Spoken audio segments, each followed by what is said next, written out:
एक शपथ, हम दिशा नहीं दशा बदलेंगे। एक क्रांति, हम समाज नहीं सोच बदलेंगे। एक जिद, हम अपना हक लेंगे।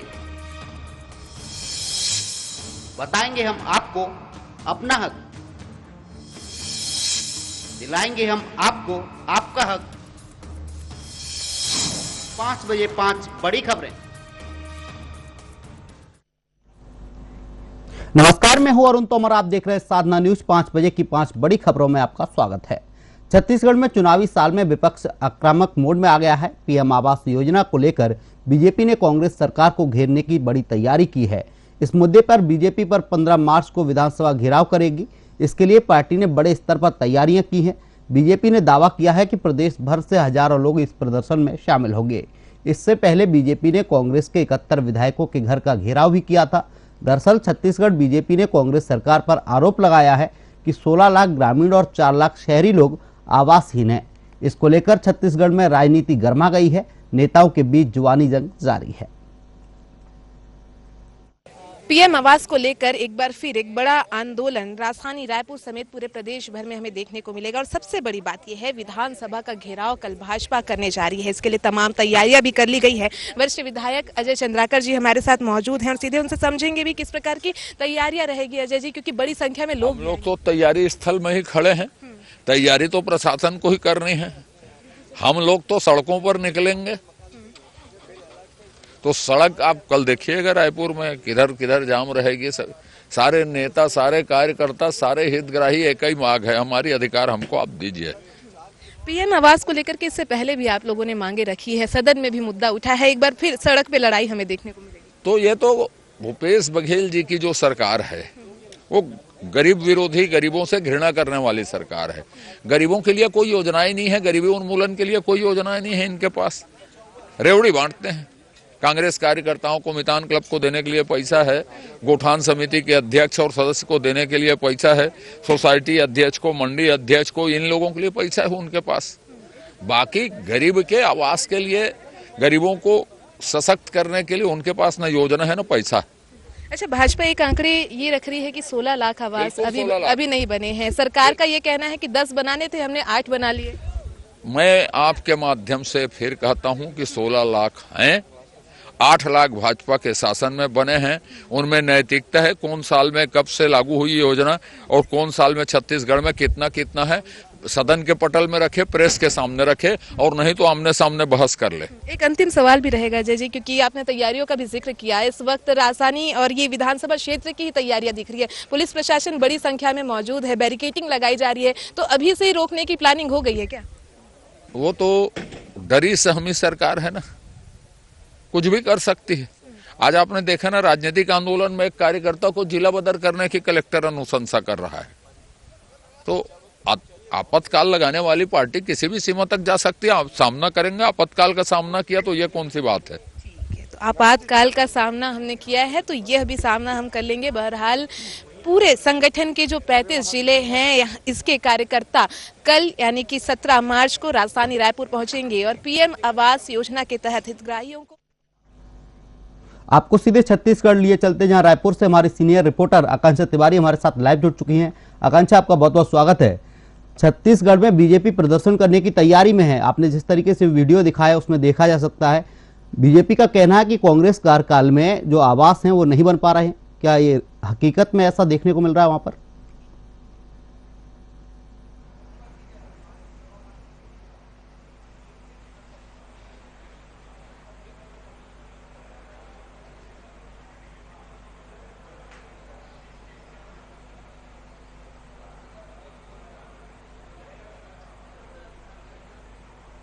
बिल्कुल अरुण, देखिए प्रधानमंत्री आवास निर्माण होना था, लेकिन अब तक से एक भी आवास छत्तीसगढ़ सरकार की ओर से नहीं बनाया गया है। हालांकि सदन में जब बीते दिन मुख्यमंत्री भूपेश बघेल ने जानकारी भी दिया था कि 10 लाख आवास की स्वीकृति छत्तीसगढ़ के लिए हुई थी और इसमें से लगभग 8 लाख से अधिक के आवास छत्तीसगढ़ सरकार ने पूर्ण करा लिए हैं। महज 2 लाख जो आवास है वो अभी बकाया है, ये राज्य सरकार का कहना है। लेकिन इस पर भी भाजपा पीछे नहीं हट रही है। भाजपा का ये आरोप भी है कि जो 8 लाख आवास बने हैं वो 8 लाख आवास तो भाजपा के ही शासनकाल में बनाए गए हैं। ये एक आरोप प्रत्यारोप का दौर इस वक्त छत्तीसगढ़ में चल रहा है। बहरहाल कल एक बृहद पैमाने पर राजधानी रायपुर की सड़कों पर इस मसले को लेकर के जो भाजपा के तमाम नेतागण हैं, वे छत्तीसगढ़ की राजधानी रायपुर में प्रदर्शन करते हुए, विधानसभा का घेराव करते हुए भी हमें नजर आएंगे। विधानसभा के समीप तिरदा स्थित क्षेत्र में सबसे पहले सभा का आयोजन किया जाएगा। भाजपा के कई प्रमुख और दिग्गज नेता इसमें शामिल होंगे। प्रदेश अध्यक्ष ओम माथुर के साथ ही झारखंड के पूर्व मुख्यमंत्री रघुवर दास भी इस विरोध प्रदर्शन में शामिल होते हुए नजर आएंगे। इतना ही नहीं, सह प्रभारी, इसके अलावा छत्तीसगढ़ के पूर्व मुख्यमंत्री, भाजपा के तमाम जो वरिष्ठ सदस्यगण हैं, प्रदेश अध्यक्ष हैं, पूर्व मंत्रीगण हैं, सांसदगण हैं, विधायकगण हैं, तो तमाम नेता इस मसले को लेकर के छत्तीसगढ़ विधानसभा क्षेत्र को घेरने की कोशिश होगी। एक सबसे महत्वपूर्ण चीज अरुण इसमें ये भी हमें देखने को मिलेगी, लगभग 75% जो हितग्राही जिन्हें ये आवास का लाभ मिलना था, उन हितग्राहियों को इस प्रदर्शन में शामिल करने की योजना भाजपा की ओर से बनाई गई है। और जो तमाम 35 संगठन है, इन सभी 35 जिलों के संगठन से जो हितग्राही आएंगे, तो प्रत्येक जिले के 2 हितग्राहियों का पैर पखारना, यानी कि चरण धो करके उनका स्वागत इस आंदोलन के लिए भाजपा के तमाम सदस्यगण करते हुए नजर आएंगे। इतना ही नहीं, एक बड़े पैमाने पर आंदोलन की रूपरेखा इस वक्त भाजपा की ओर से तैयार की गई है। बहरहाल आपको और हमें ये इंतजार करना होगा कि इस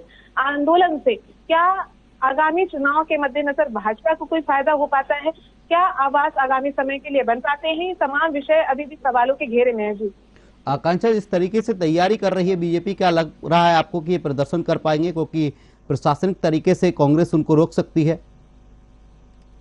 जाहिर सी बात है, देखिए विरोध प्रदर्शन एक बृहद पैमाने पर करे जाने की तैयारी इस वक्त भाजपा की ओर से की जा रही है। विधानसभा का घेराव करना है, जाहिर सी बात है प्रशासनिक तैयारियां भी, प्रशासनिक अमला भी यहाँ पे मुस्तैद अभी भी नजर आ रहा है। विधानसभा के समीप तमाम जो चारों शोर,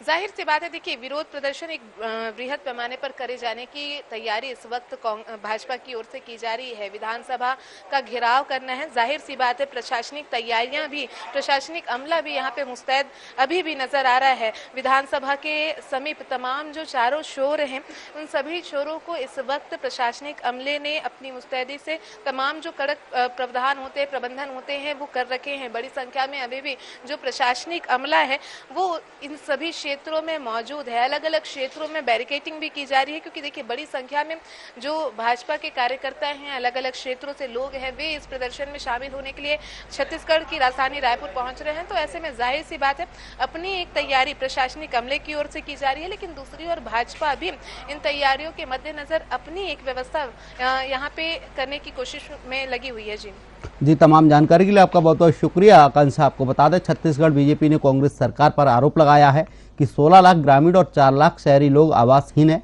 इसको लेकर छत्तीसगढ़ में राजनीति गर्मा गई है। नेताओं के बीच जुबानी जंग अभी भी जारी है।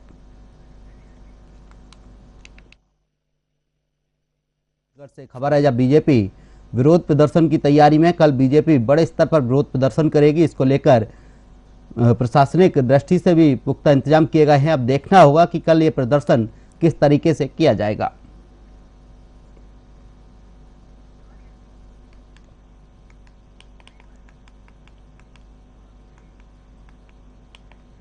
भोपाल के मंत्रालय में शिवराज कैबिनेट की बैठक हुई है। बैठक में कई अहम मुद्दों पर चर्चा कर प्रस्ताव पारित किए गए हैं।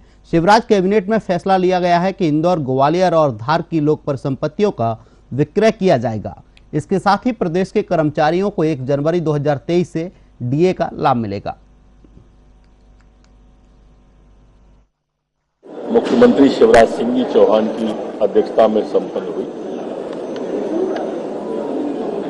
अनुसमर्थन आज शासकीय सेवकों और पेंशनरों के देय महंगाई भत्ते राहत दर को 1 जनवरी 2023 से वृद्धि करने का आज कैबिनेट के द्वारा निर्णय किया गया है। आज कैबिनेट में निवाड़ी जिले में जिला पेंशनर कार्यालय खोले जाने और पदों की स्वीकृति का भी कैबिनेट के द्वारा आज तय किया गया है। आज जो नर्मदा घाटी विकास विभाग है उसमें प्रशासनिक नायक की जो संविदा नियुक्ति थी उसका कार्यकाल बढ़ाने का भी तय किया है। इसी तरह से आज जो लोक परिसंपत्ति प्रबंधन विभाग है, जो मुख्य थे, एक ग्वालियर की भूमि परिसंपत्ति का है, एक इंदौर की बिचौली हप्सी। आपको बता दें शिवराज कैबिनेट की अहम बैठक हुई है जिसमें कई प्रस्तावों को मंजूरी मिली है। बैठक में सरकारी कर्मचारियों के डीए के बढ़ाने के प्रस्ताव को भी मंजूरी मिली है। आपको बता दें भोपाल से बड़ी खबर है, जहां इंदौर, ग्वालियर और धार की लोक पर संपत्तियों का विक्रय किया जाएगा। आपको सीधे भोपाल ये चलते हैं जहां से हमारे सीनियर रिपोर्टर अमीन बेग लाइव जुड़ चुके हैं। अमीन, आपका बहुत बहुत स्वागत है। मध्य प्रदेश में शिवराज कैबिनेट की बैठक हुई है, किन किन प्रस्तावों को मंजूरी मिली है इसमें? हर मंगलवार को कैबिनेट की बैठक होती है, आज भी कैबिनेट की बैठक हुई थी। चूंकि विधानसभा चल रही है तो आज कैबिनेट की बैठक विधानसभा में हुई थी। और सबसे अच्छी बात यह है कि मध्य प्रदेश सरकार ने ये तय कर लिया है कि जो पिछले दिनों जो ऐलान किया गया था, खासतौर पर जो महंगाई भत्ता देने की बात थी, अब 1 जनवरी 2023 से जो है वो महंगाई भत्ते का लाभ कर्मचारियों को दिया जाएगा। टोटल 38% अभी महंगाई भत्ता जो है वो अब कर्मचारियों का हो गया। पेंशनरों को भी इससे फ़ायदा होगा। तकरीबन 265 करोड़ का अतिरिक्त भार जो है वो सरकार के ऊपर आएगा। तो अपने आप में ये एक बड़ी कह सकते हैं कि घोषणा है सरकार की, क्योंकि अमूमन ये कहा जाता रहा है कि केंद्र के बराबर जो है डीए दिया जाए, और साथ ही जब से केंद्र लागू करता है तब से ये दिया जाए। इसके अलावा अगर बात कर ली जाए तो जो आज निर्णय हुए हैं, निर्णयों में अगर बात कर ली जाए तो कई महत्वपूर्ण निर्णय जो है आज कैबिनेट की बैठक में लिए गए। खासतौर पर निवाड़ी में पेंशन कार्यालय की स्वीकृति जो है वो आज कैबिनेट से दी गई है। ये अपने आप में एक महत्वपूर्ण फैसला है। लंबे समय से जो है सरकार इस पर विचार कर रही थी कि जो है इसको कैसे इम्प्लीमेंट इसका किया जाए, तो अब ये तय हो गया है कि निवाड़ी में पेंशन कार्यालय जो है वो खुलेगा। इसके अलावा लोक परिसंपत्ति का निर्वर्तन जो है वो आज किया गया है। ये भी एक महत्वपूर्ण घोषणाओं में से ही एक है। तो ये तकरीबन आधा दर्जन फैसले जो है वो आज कैबिनेट की बैठक में लिए गए थे। जी, इसके साथ ही और इस प्रस्ताव में क्या क्या जो फैसले लिए गए हैं, क्योंकि ये तो डीए का लाभ जो कर्मचारियों को मिलेगा, इसके अलावा भी कोई और फैसले किए गए इसमें? देखिए, छुटपुट 2-3 और भी जो फैसले हैं, खासतौर पर अगर बात कर ली जाए तो मंत्रिपरिषद की जो शिकायत निवारण प्राधिकरण जो होता है उसमें जो संविदा के पदों पर जो नियुक्तियां होती हैं उसको भी जो है उसमें भी स्वीकृति जो है वो आज प्रदान की गई है। तो ये भी एक फैसला जो है कैबिनेट की बैठक में रहा है। तो कुल मिलाकर आधा दर्जन, तकरीबन 5 से 6 प्रस्ताव आज कैबिनेट की बैठक में थे, जिनमें निवाड़ी के कार्यालय की बात कर ली जाए, या पेंशन की बात कर ली जाए, या संपत्ति के बेचने की बात कर ली जाए जो ग्वालियर का था।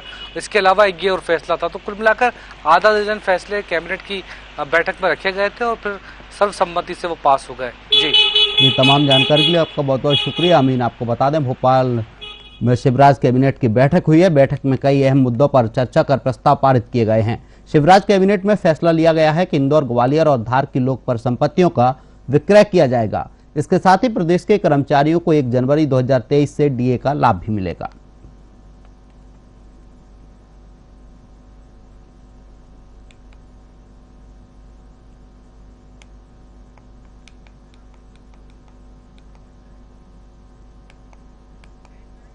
आपको बता दें मध्य प्रदेश से खबर है, शिवराज कैबिनेट की अहम बैठक हुई है जिसमें कई प्रस्तावों को मंजूरी मिली है। इसके साथ ही सरकारी कर्मचारियों को 1 जनवरी से डीए का लाभ मिलेगा।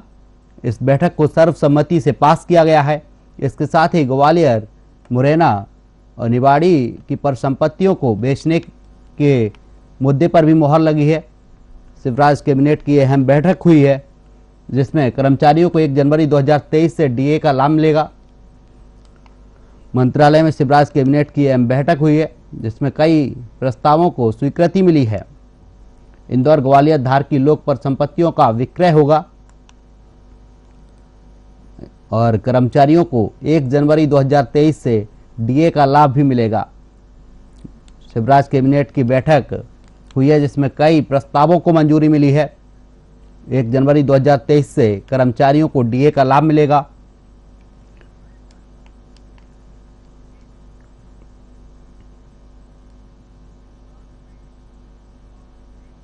राजस्थान में आम आदमी पार्टी ने अपनी चुनावी तैयारियों का आगाज कर दिया है। आपने जयपुर में सांगानेरी गेट से अजमेरी गेट तक तिरंगा यात्रा निकाली है। यात्रा में आप संयोजक और दिल्ली के सीएम अरविंद केजरीवाल और पंजाब के सीएम भगवंत मान शामिल हुए हैं। तिरंगा यात्रा के बाद अजमेरी गेट पर हुई जनसभा में केजरीवाल ने कहा, मैंने सुना है वसुंधरा राजे और अशोक गहलोत की अच्छी दोस्ती है। गहलोत पर आंच आती है तो वसुंधरा ने पूरी पार्टी उनके लिए खड़ी कर दी। ऐसे ही जब बीजेपी राजे पर कार्रवाई कर रही होती है तो गहलोत ने उनके लिए कांग्रेस को खड़ा कर दिया था। राजस्थान से खबर आपको बता रहे हैं, जहां आम आदमी पार्टी ने चुनावी तैयारियां पूरी कर ली हैं। मुख्यमंत्री अरविंद केजरीवाल और पंजाब के मुख्यमंत्री भगवंत मान इस यात्रा में शामिल हुए हैं। इस दौरान दिल्ली के मुख्यमंत्री अरविंद केजरीवाल ने कहा है कि वसुंधरा राजे और राजस्थान के मुख्यमंत्री गहलोत दोनों एक दूसरे से मिले हुए हैं, दोनों एक दूसरे के अच्छे दोस्त हैं। जब किसी पे भी कार्रवाई की बात होती है तो एक दूसरे के लिए दोनों खड़े होते हैं।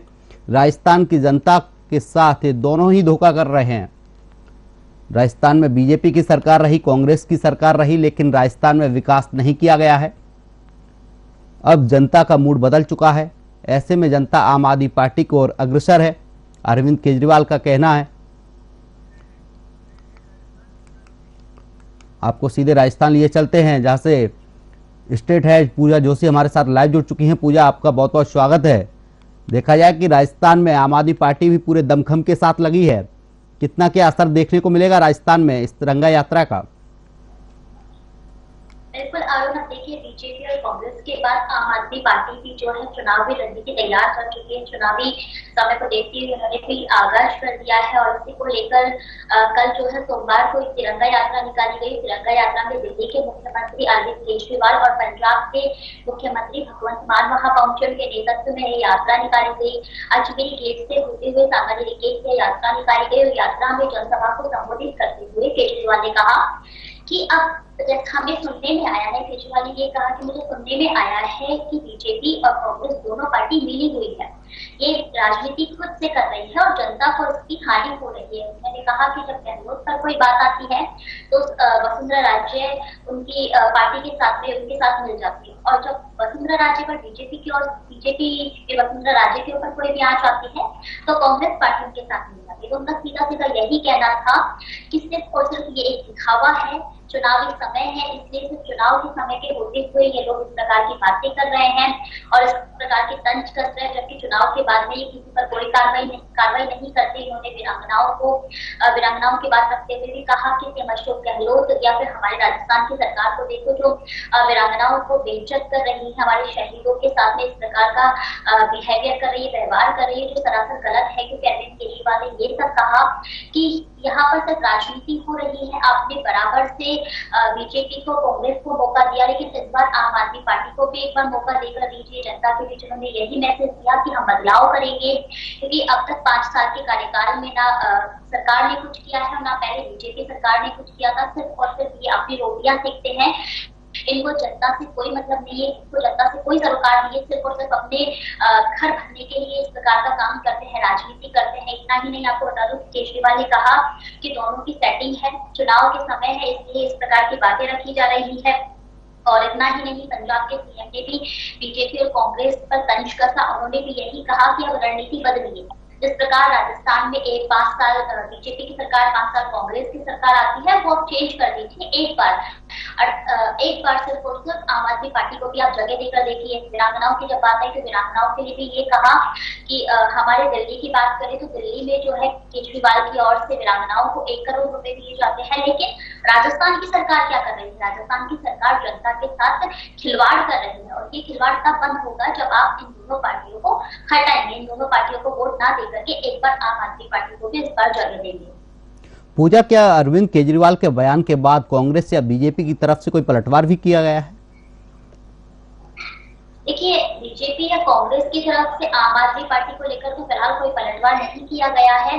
और तिरंगा यात्रा के दौरान उन्होंने हालांकि राजस्थान में चुनावी रणनीति तैयार कर ली है। इस यात्रा का आगाज करके उन्होंने एक मैसेज तो बीजेपी और कांग्रेस को दे दिया है। ये तो बहरहाल समय बताएगा कि इसका कितना उन्हें फायदा मिलता है और कितना नहीं मिलता है, लेकिन इससे एक मैसेज जरूर चला गया है कि अब आम आदमी पार्टी भी फील्ड में उतर चुकी है। कांग्रेस बीजेपी को के साथ साथ उन्हें उनका भी सामना करना पड़ेगा।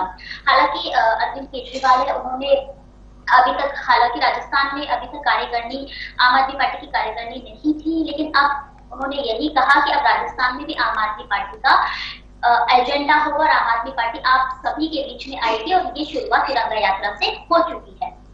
जी, तमाम जानकारी के लिए आपका बहुत बहुत शुक्रिया पूजा। आपको बता दें, राजस्थान के अजमेरी गेट पर हुई जनसभा में अरविंद केजरीवाल ने कहा कि मैंने सुना है वसुंधरा राजे और अशोक गहलोत की अच्छी दोस्ती है, गहलोत पर आंच आती है तो वसुंधरा ने पूरी पार्टी उनके लिए खड़ी कर दी। ऐसे ही जब बीजेपी राजे पर कार्रवाई कर रही थी तो गहलोत ने कांग्रेस उनके लिए खड़ी कर दी है। क्योंकि आपको बता दें, राजस्थान में अरविंद केजरीवाल और पंजाब के मुख्यमंत्री भगवंत मान ने तिरंगा यात्रा निकाली। इसके साथ ही उन्होंने चुनावी प्रक्रिया पूरी कर ली है। इससे साफ नजर आता है कि राजस्थान में इस बार सभी विधानसभा सीटों पर आम आदमी पार्टी चुनाव लड़ने की तैयारी में है।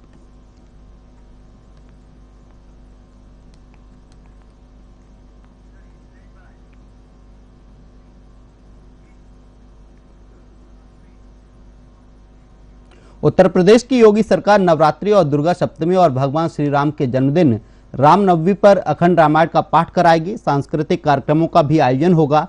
इन कार्यक्रमों में महिलाओं और बालिकाओं को विशेष रूप से सहभागिता के लिए रखा जाएगा। प्रमुख सचिव संस्कृति मुकेश मेश्राम की ओर से प्रदेश के सभी जिलाधिकारियों को इस संबंध में निर्देश भेज दिए गए हैं। हिंदुओं की आस्था से जुड़ा चैत्र नवरात्रि पर्व 22 से 23 मार्च तक पड़ रहा है।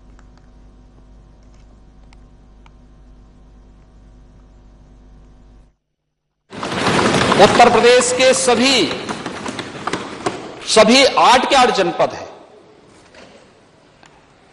और उसी फार्मूले को अपनाते हुए हम लोगों ने आज विकास खंडों की तरफ भी इस यात्रा को प्रारंभ किया है। उत्तर प्रदेश के सभी 8 के उत्तर प्रदेश से खबर आपको बता रहे हैं, जहां रामनवमी पर प्रदेश के सभी जिलों में अखंड रामायण का पाठ किया जाएगा, जिसमें सभी वर्ग की महिलाएं और बालिकाएं सम्मिलित होंगी। इसको लेकर सांस्कृतिक कार्यक्रमों का भी आयोजन होगा। इन कार्यक्रमों में महिलाओं और बालिकाओं को विशेष रूप से सहभागिता दी जाएगी। आपको सीधे उत्तर प्रदेश लिए चलते हैं, जहां लखनऊ से हमारे सीनियर रिपोर्टर आकर्ष शुक्ला हमारे साथ लाइव जुड़ चुके हैं। आकर्ष, आपका बहुत बहुत स्वागत है। उत्तर प्रदेश में योगी सरकार सभी जिलों में अखंड रामायण पाठ कराने की तैयारी कर रही है। बिल्कुल अरुण, देखिए जिस तरीके से 22 मार्च से विक्रमी संवत 2080 यानी हिंदू नववर्ष शुरू हो रहा है, उसको लेकर के संस्कृति विभाग के जो प्रमुख सचिव हैं मुकेश मेश्राम, उन्होंने एक आदेश जारी किया है जिसमें 75 जिलों, जो उत्तर प्रदेश के 75 जिलों, सभी जिलों के डीएम और मंडलायुक्त को निर्देश दिया गया है कि जो जितने भी मंदिर हैं, जितने भी शक्ति पीठ है माता की, उन सब जगहों पर कार्यक्रम किए जाए, गेस्ट बुलाए जाए, जो गायक हैं उनको बुलाया जाए। उसको लेकर के 1 लाख रुपए तक का खर्च भी हर जिले को देने को कहा गया, यानी टोटल 75 लाख रुपए का खर्च भी इस में करने की बात कही गई है। साथ ही साथ शुद्ध पेयजल की व्यवस्था, साफ सफाई की व्यवस्था और अन्य व्यवस्थाओं को लेकर के भी मुकेश मेश्राम ने आदेश दिया है और सभी जिलाधिकारियों के साथ साथ मंडल आयुक्तों को निर्देश दिया गया है कि पूरे कार्यक्रम को सफल बनाया जाए। जी अरुण। आकर्ष, क्या इसको लेकर विपक्ष की तरफ से भी कोई बयान आया है? क्योंकि इस तरीके से पहली बार देखा जा रहा है कि रामनवमी में उत्तर प्रदेश में हर जिले में अखंड रामायण का पाठ हो रहा है। बिल्कुल, देखिए जिस तरीके से अभी रामचरितमानस को लेकर के विवाद लगातार विपक्ष उठाता रहा है, चाहे फिर वो बात करी जाए स्वामी प्रसाद मौर्य की, जिन्होंने स्वामी प्रसाद मौर्य ने जिस तरीके से रामचरितमानस को लेकर के बयान दिया था, उसको लेकर के लगातार विवाद उत्पन्न हुआ था और उसके बाद से भारतीय जनता पार्टी उसको कहीं ना कहीं भुनाने का प्रयास कर रही थी। और इसी के चलते अब जो नवरात्रि है, नवरात्रि के साथ साथ जो रामनवमी है, अष्टमी और नवमी पर विशेष कार्यक्रम करने का जो आदेश दिया गया है, कहीं ना कहीं कहा जा सकता है कि जिस तरीके से रामनवमी पर विशेष कार्यक्रम रामचरितमानस के साथ साथ पाठ करने की जो बात कही गई, चाहे वो अखंड रामायण को या फिर भजन संध्या की करने की बात कही गई है, इन सब का बढ़ावा इसी वजह से दिया जा रहा है क्योंकि जिस तरीके से अभी रामचरितमानस पर विवाद हुआ था, उसके बाद से अब प्रभु श्री राम के मंदिर का निर्माण लगातार जारी है और जिस तरीके से भारतीय जनता पार्टी प्रभु राम मंदिर के निर्माण को लेकर के लगातार राजनीति में अपनी सुर्खियां बटोरती रही है, उसको लेकर के भी कहीं ना कहीं ये कहा जा सकता है कि आने वाले चैत्र नवरात्रि जो कि 22 मार्च से शुरू हो रहे हैं, उसमें कहीं ना कहीं भारतीय जनता पार्टी अब रामनवमी में इस तरीके के पाठ करके फिर से चर्चा में आने का प्रयास कर सकते हैं और हिंदू वोट बैंक को आगामी 2024 के चुनाव को देखते हुए हिंदू वोट बैंक को साधने का भी काम करेगी। जी आकाश, तमाम जानकारी के लिए आपका बहुत बहुत शुक्रिया। आपको बता दें, उत्तर प्रदेश की योगी सरकार भगवान श्री राम के जन्मदिन रामनवमी पर अखंड रामायण का पाठ कराएगी। सांस्कृतिक कार्यक्रमों का भी आयोजन किया जाएगा। इसको लेकर सभी जिला अधिकारियों को निर्देशित किया गया है। उत्तर प्रदेश के सभी जिलों में ये रामायण पाठ का आयोजन किया जाएगा।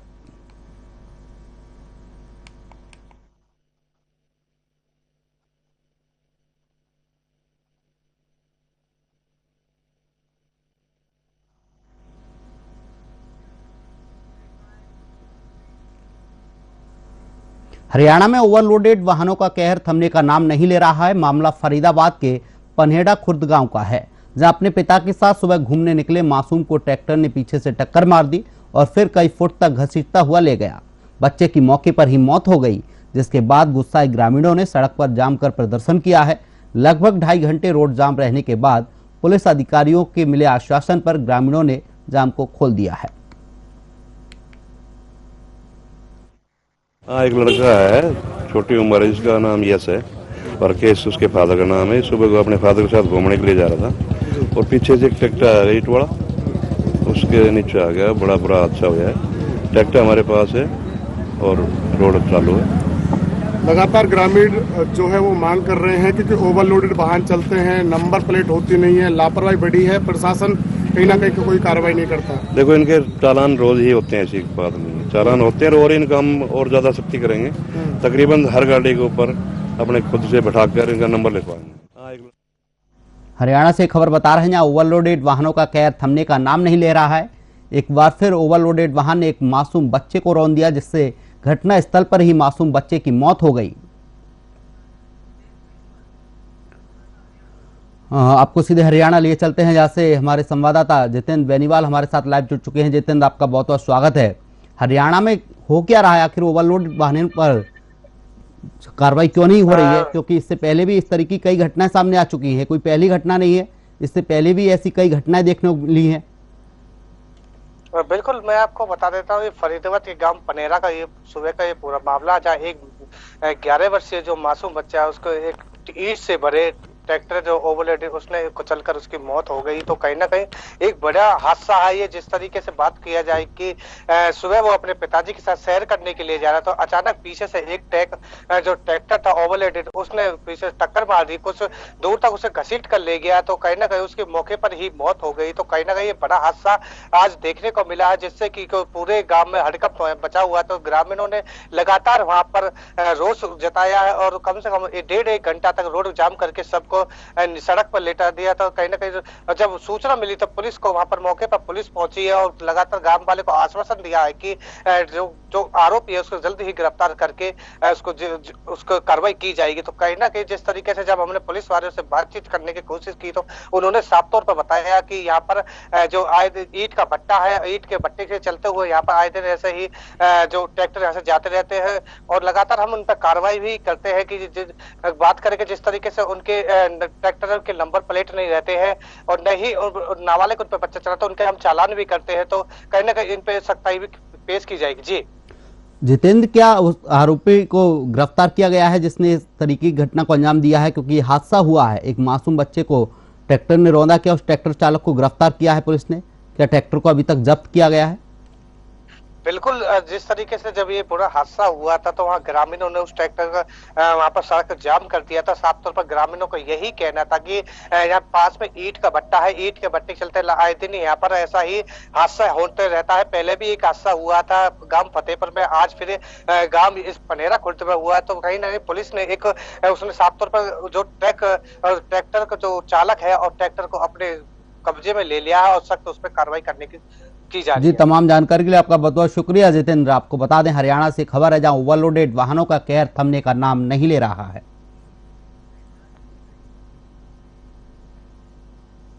5 बजे की 5 बड़ी खबरों में फिलहाल के लिए इतना ही। आप देखते रहिए साधना न्यूज। नमस्कार।